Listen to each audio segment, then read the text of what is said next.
of the Office for the Coordination of Humanitarian Affairs will provide updates about the impacts on the humanitarian situation in Ukraine.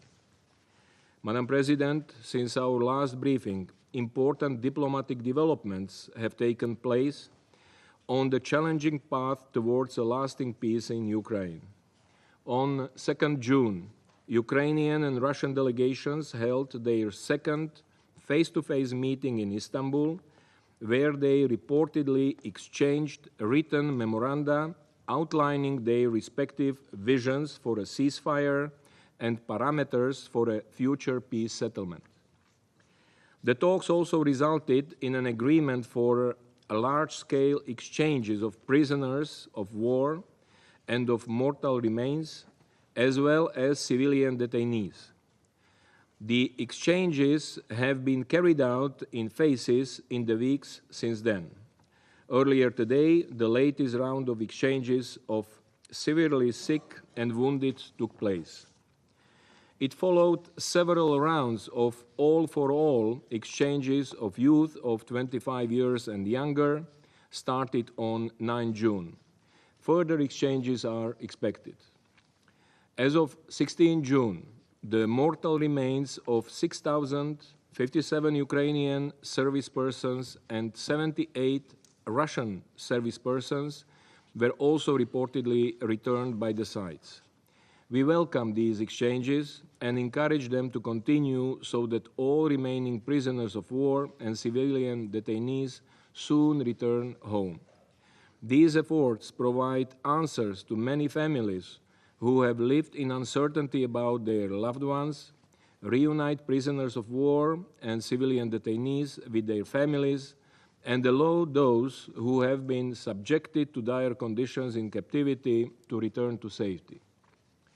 Madam President, we welcome the continuation of all meaningful diplomatic efforts, including the recent talks in Istanbul. We urge the sides to make tangible progress towards a ceasefire and a lasting settlement through continued talks. The United Nations position remains principled in support of a just and lasting peace in line with the UN Charter, international law, and relevant UN resolutions, and of Ukraine's independence, sovereignty, and territorial integrity within its internationally recognized borders. The Secretary General has called for a complete, immediate, and unconditional ceasefire as an important first step to that end. As we are facing renewed escalation on the ground and crisis elsewhere, it is critical to maintain focused attention on the urgent need for peace in Ukraine. We must redouble the efforts to ensure that the fragile diplomatic process is not only sustained, but becomes irreversible. The United Nations stands ready to support all meaningful efforts to that end. I thank you. I thank Mr. Janša for his briefing, and I now give the floor to Ms. Edem Worsening. Thank you, Madam President. I welcome the opportunity to brief the Council on Ukraine today, alongside with Assistant Secretary General Janša. Since OCHA briefed the Security Council just 3 weeks ago, civilians, as you've heard, have found no respite from continuing violence. Daily waves of missile and drone strikes continue to exact a devastating toll, particularly in the front lines. These attacks have led to rising civilian casualties, widespread property destruction, and growing displacement. As ASG Janša has mentioned, a combined drone and missile attack overnight between 16 and 17 June was reportedly Kiev's deadliest in nearly a year, killing over 24 civilians and injuring more than 100. Ukrainian authorities have also reported finding evidence of the use of cluster munitions, as you've heard. Residential buildings and critical infrastructure across the city were damaged or destroyed.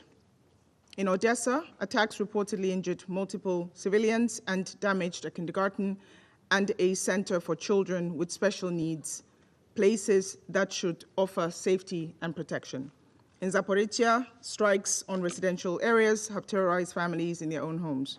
Hostilities in the frontline regions of Kherson, Kharkiv, and Donetsk as well as the border areas of Sumy, continue to cause extensive damage and displacement.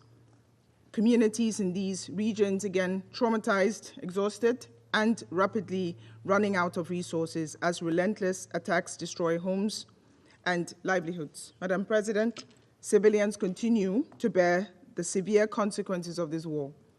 The United Nations Human Rights Monitoring Mission, again as highlighted in Ukraine, reports that long-range missiles and drones have significantly contributed to high levels of civilian casualties across the country this year.